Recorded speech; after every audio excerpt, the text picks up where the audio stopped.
With the unveiling of the Onami phone, Sony is going right up against the best in the biz. This is Joshua Vergara from Android Authority. What's going on, everybody? And this is the Sony Xperia Z1 versus the Samsung Galaxy S4 in this quick look.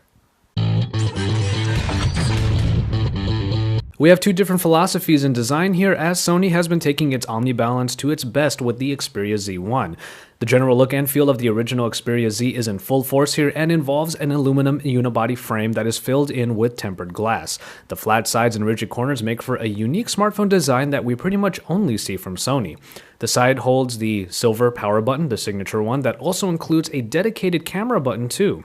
While the entire phone is very fingerprint prone, this 5-inch form factor is still pretty accessible and isn't too uncomfortable for one hand. And of course, there is the water and dust resistance, which typically means the ports are all covered. Enter the Samsung Galaxy S4, the plastic up against Xperia's glass. This is the tried and true design that Samsung is very well known for by now, with its pebble-like and rounded look and the glossy plastic feel that can be pretty slippery to the touch. All of this includes the usual button layout and removable back that allows for removable battery and expandable memory.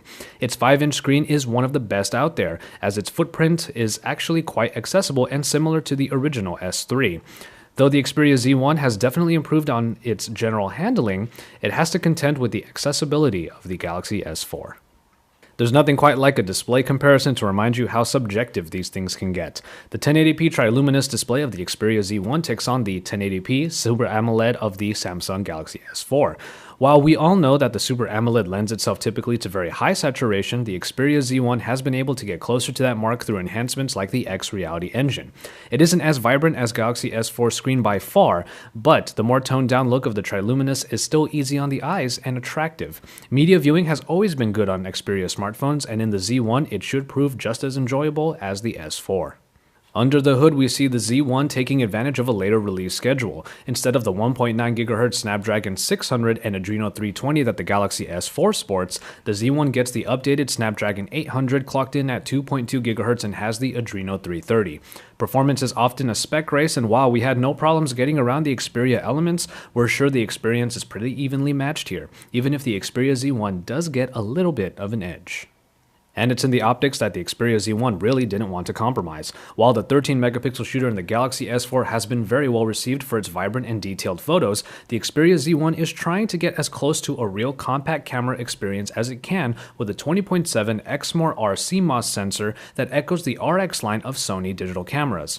This is indeed going to be a monster of a camera that should reach a comparable number of enhancements as the S4's camera due to downloadable app enhancements. We're excited to see the comparisons in picture quality, and we will see them when the time comes. And in software, it's Xperia versus TouchWiz. In the case of TouchWiz, it's a whole lot of what we've come to expect with the added navigation enhancements Samsung put in. It's full-featured and, for some, might be a little overwhelming. On the other hand, the Xperia UI keeps it pretty simple and somewhat stock-like, with a darker tone interface and mainly additions like small apps and Sony-specific applications. A few new social media applications have been added in that help bolster the Xperia UI's position, but otherwise, it's just about what you remember it being. And so, there you have it. Sony has gotten closer and closer to perfecting its smartphone game, and the Xperia Z1 is a big step towards that goal. The design of Xperia phones is always well received by us, but the tried and true Galaxy S4 aesthetic is also very sought after. Sony has truly thrusted itself into the thick of it with the Xperia Z1, and we'll have full in-depth comparisons when we get our hands on one. For now, stay tuned for more Z1 coverage from IFA in Berlin.